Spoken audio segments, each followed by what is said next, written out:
Hello friends, welcome to Shravan classes. जैसा कि हमने पिछले सेशन में सीटेट पेपर 1 और पेपर 2 से रिलेटेड जो मैथ का सिलेबस था उसके बारे में हमने डिस्कशन किया था। आज हम लोग पेपर 1 और पेपर 2 में जो आपका कॉमन टॉपिक है नंबर सिस्टम, इसके बारे में डिस्कस करेंगे। सबसे पहले हम लोग नंबर सिस्टम में किस किस नंबर्स के बारे में पढ़ना है इसके बारे में एक आउटलाइन ले लेते हैं। इसके बाद 1 बाय 1 करके हम लोग डेफिनेशन प्लस एग्जांपल्स के साथ बहुत ही अच्छी तरीके से डिटेल जानकारी के साथ सीखेंगे। इसमें आपको सबसे पहले देखना है प्राकृत संख्या के बारे में, नेचुरल नंबर्स के बारे में। फिर आपको देखना है पूर्ण संख्या यानी होल नंबर्स, पूर्णांक संख्या इंटीजर नंबर्स, सम संख्या इवन नंबर्स, विषम संख्या ऑड नंबर्स, भाज्य या संयुक्त संख्या या यौगिक संख्या जिसे कंपोजिट नंबर्स के नाम से जानते हैं। इसमें नेक्स्ट है अभाज्य संख्या या ऋण संख्या जिसे प्राइम नंबर्स के नाम से जानते हैं। नेक्स्ट है आपका सह अभाज्य संख्या यानी को प्राइम नंबर्स, परिमेय संख्या रेशनल नंबर्स, अपरिमेय संख्या इरेशनल नंबर्स, वास्तविक संख्या रियल नंबर्स और अवास्तविक संख्या या काल्पनिक संख्या जिसे इमेजिनरी नंबर्स के नाम से जानते हैं। तो इतने सारे नंबर्स हैं, सबको हम लोग 1 बाय 1 करके सीखते हैं। आइए ध्यान दीजिए, सबसे पहले हम लोग सीखते हैं प्राकृत संख्या नेचुरल नंबर्स क्या होता है।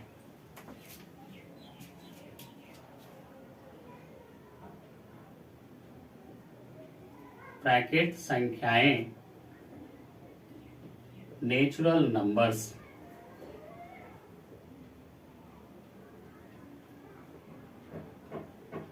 नेक्स्ट है आपका पूर्ण संख्याएं होल नंबर्स,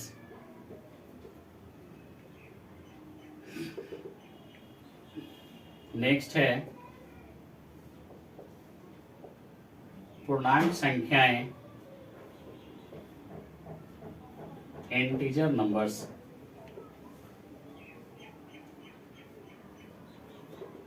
चलिए ध्यान दीजिए, सबसे पहले सीखते हैं प्राकृत संख्या यानी नेचुरल नंबर्स क्या होता है। तो जैसा कि हम सभी जानते हैं और सभी लोग जानते भी हैं कि प्राकृत संख्या गिनती की संख्या को प्राकृत संख्या कहते हैं और गिनती की संख्या की शुरुआत जो होती है 1 से होती है और इसका अंत कहाँ होता है, तो इसका अंत अनंत होता है। यानी देखा जाए तो इसकी शुरुआत 1 होगा, 2, 3 ऐसे ही कहाँ तक होगा, अनंत तक होगा। और प्राकृत संख्या को हम लोग नेचुरल नंबर्स को कैपिटल एन से डिनोट किया जाता है। ध्यान से देखिएगा, अगर देखा जाए प्रथम प्राकृत संख्या यानी फर्स्ट नेचुरल नंबर्स तो आपका 1 हो जाएगा और लास्ट यानी अंतिम या सबसे बड़ी प्राकृत संख्या तो अनंत हो जाएगा। चलिए ध्यान दीजिए, नेक्स्ट पूर्ण संख्या यानी होल नंबर्स क्या होता है। ध्यान से सुनिएगा, कहता है कि प्राकृत संख्याओं के समूह में क्या कहता है, ध्यान से सुनिएगा कि प्राकृत संख्याओं के समूह में यदि 0 को शामिल कर लिया जाता है तो इससे जो नया समूह बनता है उसे हम लोग पूर्ण संख्या के नाम से जानते हैं। तो सबसे पहले तो प्राकृत संख्या का समूह को लिखते हैं यानी 1, 2, 3 डॉट डॉट डॉट कहां तक, अनंत तक। अब इसमें बोलता है कि 0 को शामिल कर लिया जाता है, तो 0 को शामिल कर लिए, इससे जो नया ग्रुप बना यही ग्रुप हमारा पूर्ण संख्या कहलाया और पूर्ण संख्या को हम लोग W से डिनोट करते हैं।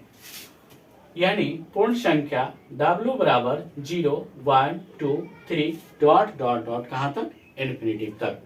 अब इसमें मेन ध्यान देने वाली चीज क्या है, इसमें स्टेटमेंट का सवाल डायरेक्ट आपसे पूछा जाता है जो इस तरीके से रह सकता है। ध्यान दीजिएगा कि सभी प्राकृत संख्याएं पूर्ण संख्याएं होती है, सभी प्राकृत संख्याएं पूर्ण संख्याएं होती है, लेकिन अगर केवल 0 के बारे में बोला जाए तो 0 जो है आपका प्राकृत संख्या नहीं है बल्कि पूर्ण संख्या है।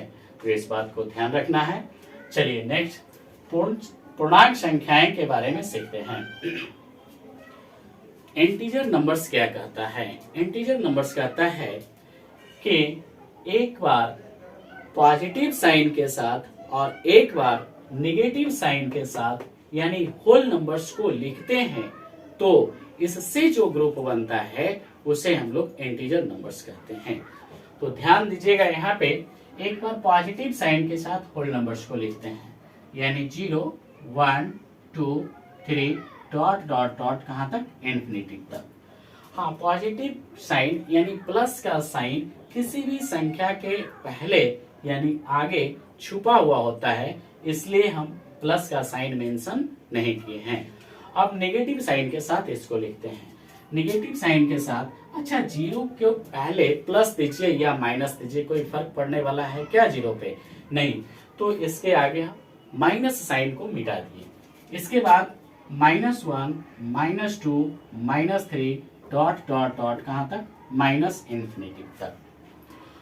अब ये दोनों जो है आपका एक पॉजिटिव साइन के साथ है और एक नेगेटिव साइन के साथ है, इसको हम लोग एक नंबर लाइन पे रिप्रेजेंट करते हैं। तो नंबर लाइन एक बना लेते हैं, ध्यान दीजिएगा, ये हो गया आपका नंबर लाइन। अच्छा, दोनों में देखा जाए तो यहाँ पे 0 कॉमन है, यानी 0 कॉमन है तो इसको हम लोग बीच में रखेंगे और 0 के राइट साइड पॉजिटिव साइन को और लेफ्ट साइड नेगेटिव साइन को रखेंगे। यहाँ पे +1 हो जाएगा, +2 +3 डॉट डॉट डॉट कहाँ तक? प्लस इन्फिनिटी तक। और लेफ्ट साइड में नेगेटिव साइन वाले को यानी -1 -2 -3 डॉट डॉट डॉट कहाँ तक? माइनस इन्फिनिटी तक। अब यहाँ पे मेन ध्यान देने वाली चीज क्या है कि यहाँ देखिए 0 के राइट साइड पॉजिटिव साइन और 0 के लेफ्ट साइड नेगेटिव साइन है, तो इसको हम लोग पॉजिटिव इंटीजर के नाम से जानते हैं, यानी धनात्मक पूर्णांक के नाम से जानते हैं। और इसको हम लोग निगेटिव इंटीजर के नाम से जानते हैं, यानी ऋणात्मक पूर्णांक के नाम से जानते हैं। बीच में तो बच गया 0 बेचारा, 0 को किस नाम से जानेंगे? तो 0 जो होता है न तो आपका पॉजिटिव इंटीजर होता है और ना ही आपका निगेटिव इंटीजर होता है। 0 जो होता है आपका नॉन पॉजिटिव इंटीजर और नॉन नेगेटिव इंटीजर होता है। तो इस बात को ध्यान रखिएगा, 0 क्या होता है? नॉन पॉजिटिव इंटीजर और नॉन नेगेटिव इंटीजर। चलिए, मैं समझता हूँ कि यहाँ तक सारी बातें आप लोग बहुत ही अच्छे तरीके से समझ पा रहे हैं। चलिए नेक्स्ट चलते हैं हम लोग।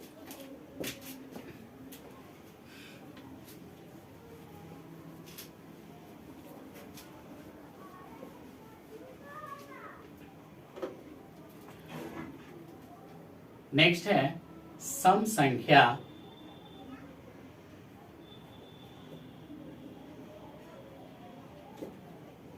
यानी इवन नंबर्स।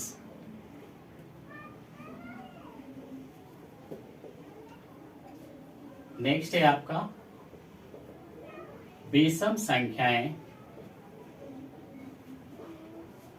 Odd numbers. ध्यान दीजिएगा, सम संख्या और विषम संख्या क्या होता है ना? कहता है कि वे सभी प्राकृत संख्याएं जो 2 से पूर्णतः विभाजित हो जाती है वो सम संख्याएं कहलाती है, और वे सभी प्राकृत संख्याएं जो 2 से पूर्णतः विभाजित नहीं होती है विषम संख्याएं कहलाती है। यहाँ पे आपको सब जो है कहीं ना कहीं एक दूसरे से जुड़ा हुआ है और सबका रिजल्ट जो है आपका प्राकृत संख्या से ही निकल रहा है। बस फर्क इतना है कि सभी में कॉन्सेप्ट कहीं ना कहीं आपका इसमें ऐड हो रहा है। नेचुरल नंबर्स जो था आपका 1 2 3 4 5 6 7 8 डॉट डॉट डॉट कहाँ तक था? इन्फिनिटिव तक था।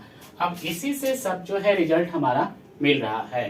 तो सम संख्या कहता है जो 2 से पूर्णतः विभाजित हो जाती है ना? तो अब देखिए इसमें जो 2 से कौन कौन सी ऐसी संख्या है जो पूर्णतः विभाजित हो जा रही है। 1 क्या 2 से पूर्णतः विभाजित होगी? नहीं, तो 1 सम संख्या नहीं होगा। 2 2 से पूर्णतः विभाजित होगी तो हाँ, तो सम संख्या 2 हो जाएगा। इसके बाद 4 होगा, 6 होगा, 8 होगा, एंड शो ऑन, इसी तरह से आगे होगा। ओके, चलिए नेक्स्ट है आपका विषम संख्या यानी ऑड नंबर्स जो 2 से पूर्णतः विभाजित नहीं होती है। जो 2 से पूर्णतः विभाजित नहीं होती है तो 1 होगा, 3 होगा, 5 होगा, 7 होगा एंड शो ऑन, इसी तरह आगे। अब इसमें सवाल क्या बनेगा, जो ध्यान दीजिए, बोला जाए प्रथम सम संख्या या सबसे छोटी सम संख्या तो 2, क्या होगा, 2 होगा। और प्रथम विषम संख्या या सबसे छोटी विषम संख्या तो 1 होगा। और प्रथम प्राकृत संख्या भी आपका 1 था, तो इस तरह का सवाल आपका स्टेटमेंट में डायरेक्ट क्वेश्चन के रूप में देखने को मिल सकता है। चलिए नेक्स्ट देखते हैं हम लोग, ध्यान दीजिए।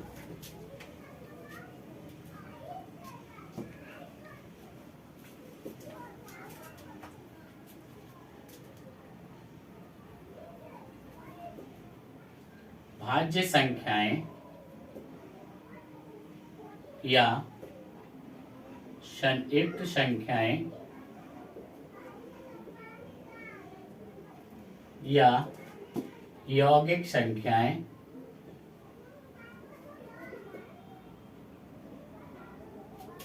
इसी को हम लोग बोलते हैं कंपोजिट नंबर्स। ठीक है, नेक्स्ट है आपका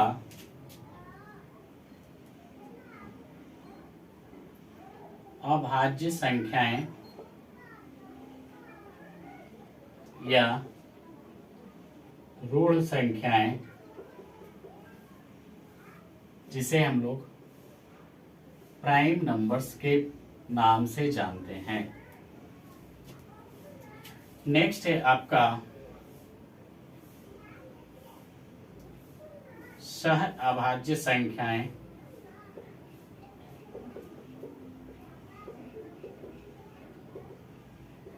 को प्राइम नंबर्स। ठीक है, ध्यान दीजिए, भाज्य संख्या या संयुक्त संख्या या यौगिक संख्या जिसे कंपोजिट नंबर्स के नाम से जानते हैं, क्या होता है ना, ध्यान से सुनिएगा। भाज्य संख्या या संयुक्त संख्या या यौगिक संख्या या कंपोजिट नंबर्स क्या कहता है, कहता है कि वे सभी संख्याएं जो स्वयं और एक के अतिरिक्त, ध्यान से सुनिएगा, स्वयं एवं एक के अतिरिक्त अन्य संख्या से भी विभाजित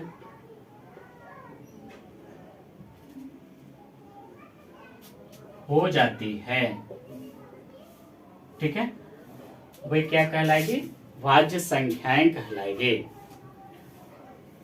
वे सभी संख्याएं जो स्वयं और एक के अतिरिक्त अन्य सभी संख्याओं से भी विभाजित हो जाती है, वे क्या कहलाएगी, भाज्य संख्याएं कहलाएगी। ध्यान से देखिएगा। अच्छा, स्वयं से तो सभी संख्या विभाजित होती है, तो स्वयं से तो चेक करने की कोई सवाल है ही नहीं।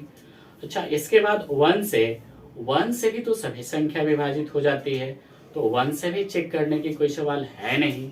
अब बच गया कौन सा, अन्य संख्या से, जो स्वयं और एक के अलावा अन्य संख्या से विभाजित करके चेक करना है। अच्छा, 1 स्वयं से भी होगा, 1 से भी होगा, अन्य संख्या से चेक करते हैं। अन्य संख्या 2 से चेक कर लेते हैं, क्या 2 से 1 डिविजिबल है, नहीं है, तो 1 भाज्य संख्या नहीं होगा। 2 से यानी स्वयं से है डिविजिबल, 1 से भी डिविजिबल है, क्या अन्य संख्या से भी डिविजिबल है क्या, तो 3 से चेक करके देख लेते हैं, तो डिविजिबल नहीं है, तो 2 भाज्य संख्या नहीं होगा। इसके बाद 3 को चेक करते हैं, 3 स्वयं से यानी 3 से डिविजिबल है, 1 से तो 1 से भी डिविजिबल है, क्या अन्य संख्या से चेक कर लेते हैं, तो अन्य संख्या 2 से भी आप डिवाइड करके देख सकते हैं, तो 3 जो है 2 से डिविजिबल नहीं है, तो 3 भी नहीं होगा आपका भाज्य संख्या।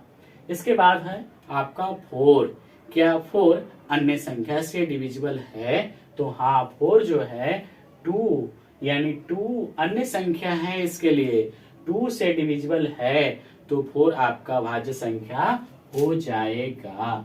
ठीक है। इसके बाद देखिए 5, क्या 5 अन्य संख्या से डिविजिबल है? नहीं है। उसी तरह 6 अन्य संख्या यानी 2 से भी डिविजिबल है, 3 से भी डिविजिबल है, तो यानी 6 हो जाएगा भाज्य संख्या। इसके बाद 7 नहीं होगा, फिर आपका 8 हो जाएगा। इसी तरह आप आगे निकाल सकते हैं। अब इसमें सवाल क्या हो सकता है कि सबसे छोटी भाज्य संख्या के बारे में बोला जाए तो सबसे छोटी भाज्य संख्या जो है हमारा क्या होगा? 4 होगा। ठीक है। चलिए नेक्स्ट आते हैं अभाज्य संख्या या ऋण संख्या, जिसे प्राइम नंबर्स के बारे में जाना जाता है। प्राइम नंबर्स क्या होता है?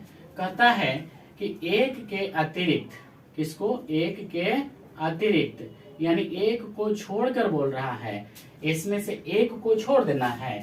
एक को छोड़कर वे सभी संख्याएं जो स्वयं एवं एक के अलावे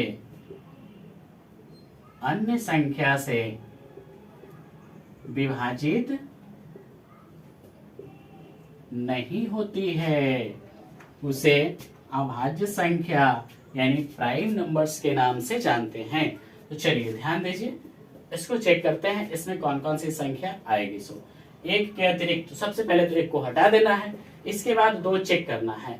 2 स्वयं एवं एक के अलावे, स्वयं से तो सभी विभाजित है, एक से भी सभी विभाजित है। अब चेक करना है कि अन्य संख्या से विभाजित है कि नहीं। अगर विभाजित होगा तो भाज्य संख्या कहलाएगा, अगर विभाजित नहीं होगा तो अभाज्य संख्या कहलाएगा। चलिए ध्यान दीजिए, 2 क्या अन्य संख्या से विभाजित है? नहीं है विभाजित, तो आपका हो जाएगा 2 अभाज्य संख्या। 3 क्या अन्य संख्या से विभाजित है? नहीं है, तो 3 हो जाएगा आपका अभाज्य संख्या। 4 क्या अन्य संख्या से विभाजित है? तो हाँ 4 विभाजित है, तो हो गया भाज्य संख्या। जो नहीं होगा अभाज्य संख्या कहलाएगा। तो 5 नहीं होगा, तो 5 हो जाएगा आपका अभाज्य संख्या। इसके बाद 7 हो जाएगा। इसके बाद 8 अन्य संख्या से विभाजित है, तो भाज्य संख्या। इसके बाद 9 अन्य संख्या यानी 3 से विभाजित है, तो भाज्य संख्या कहलाएगा। इसके बाद 10 अन्य संख्या 5 से भी विभाजित है, 2 से भी विभाजित है, तो आपका भाज्य संख्या कहलाएगा। इसके बाद 11 जो है किसी भी संख्या से विभाजित नहीं है, तो ये आपका अभाज्य संख्या की श्रेणी में आएगा। और इसी तरह हम लोग आगे निकाल सकते हैं। चलिए मैं समझता हूँ आप लोग बहुत ही अच्छे तरीके से समझ रहे हैं। आइए नेक्स्ट समझते हैं सह अभाज्य संख्या क्या होता है, जिसे को प्राइम नंबर्स के नाम से जानते हैं।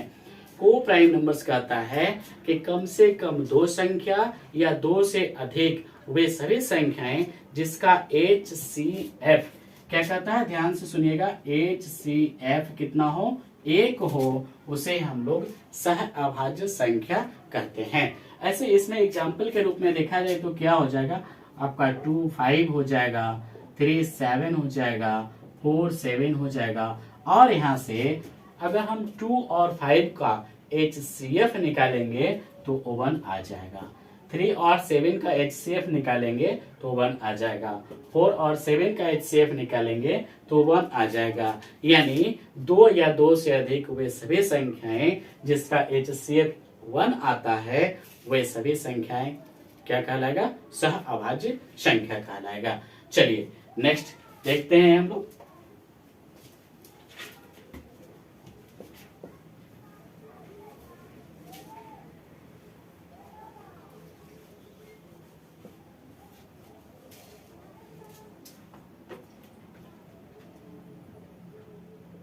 परिमेय संख्या।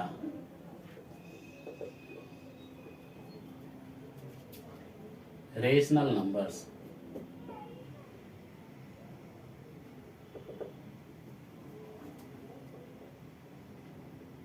अपरिमेय संख्या।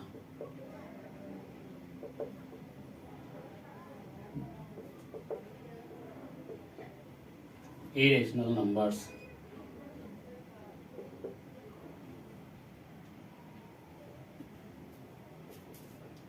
वास्तविक संख्याएं, रियल नंबर्स।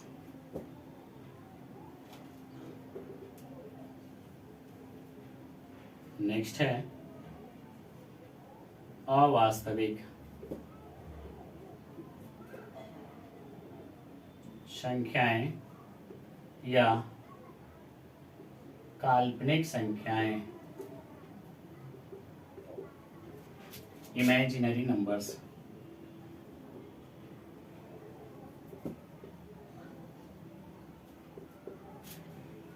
ठीक है, चलिए ध्यान दीजिए। परिमेय संख्या क्या कहता है? कहता है वैसी संख्याएं जिसे p बाई क्यू के फॉर्म में लिखा जा सकता है उसे हम लोग परिमेय संख्या के नाम से जानते हैं। यानी वे सभी संख्याएं जिसे p बाई क्यू के फॉर्म में लिख सकते हैं, जहां q जो होगा आपका 0 के बराबर नहीं होना चाहिए और p और q जो है आपका इंटीजर नंबर्स होना चाहिए। ठीक है, इंटीजर नंबर्स कहने का मतलब आपका पॉजिटिव नंबर्स भी होगा और निगेटिव नंबर्स भी होगा। यानी जो p बाई क्यू के फॉर्म में होगा उसे हम लोग परिमेय संख्या यानी रेशनल नंबर्स के नाम से जानते हैं। तो इसका एग्जाम्पल के रूप में देखा जाए तो आ जाएगा आपका 2/5। क्या p बाई क्यू के फॉर्म में है? p कहने का मतलब इंटीजर्स होना चाहिए, या तो पॉजिटिव इंटीजर्स हो या नेगेटिव इंटीजर्स हो। ठीक है, नेक्स्ट है -2/5। जी हाँ, -2 भी आपका नेगेटिव इंटीजर्स है। p और q इंटीजर्स होना चाहिए तो नेगेटिव इंटीजर्स है, तो -2/5 भी आपका रेशनल नंबर्स होगा। इसमें नेक्स्ट देखें तो 0/4 होगा क्या? जी हाँ, बिल्कुल होगा।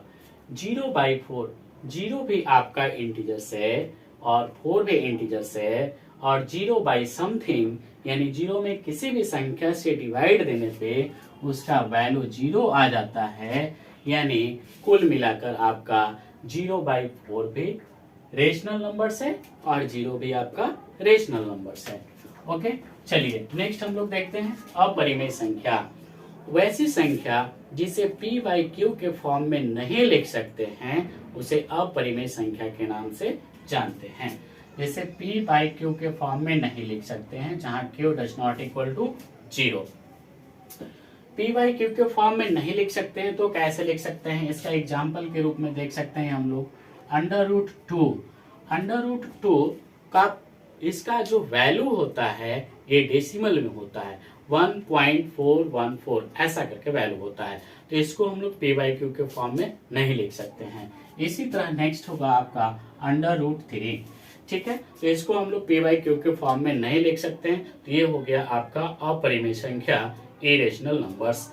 अच्छा, एक होता है आपका पाई, और पाई का जो वैल्यू होता है 22/7 होता है। तो इसमें ध्यान से समझना है, जो पाई का वैल्यू है 22/7, ये जो है आपका p बाई क्यू के फॉर्म में है, तो 22/7 जो हो जाएगा आपका रेशनल नंबर्स हो जाएगा, जबकि पाई जो होगा आपका इरेशनल नंबर्स होगा। ओके, चलिए नेक्स्ट समझते हैं हम लोग वास्तविक संख्याएं।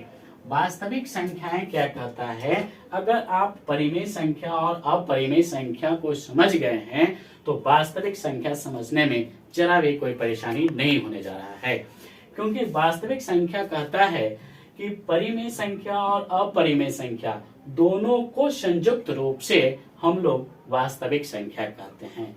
यानी वे संख्याएं जो रेशनल हो वो भी वास्तविक कहलाएगा, जो इरेशनल हो वो भी वास्तविक कहलाएगा, यानी रियल नंबर्स कहलाएगा। तो इसमें एग्जांपल्स के रूप में देखा जाए तो आपका रेशनल नंबर्स वाला भी हो जाएगा और इरेशनल नंबर्स वाला भी हो जाएगा। तो 2/5 भी हो गया, -2/5 भी हो गया, 0 भी हो गया, √2 भी हो गया, पाई भी हो गया और 22/7 भी हो गया।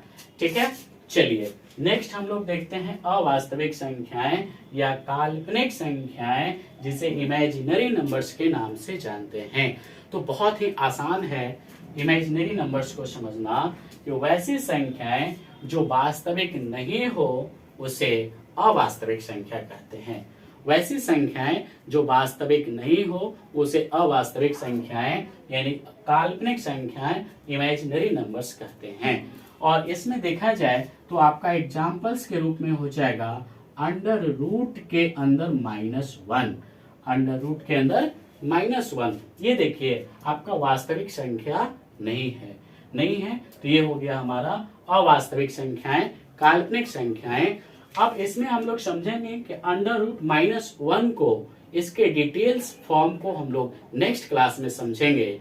तो मैं समझता हूं कि आज की क्लास आप लोग को बहुत ही अच्छे तरीके से समझ में आया होगा। तो आज के लिए फिलहाल इतना ही, मिलते हैं नेक्स्ट क्लास में। बहुत बहुत धन्यवाद।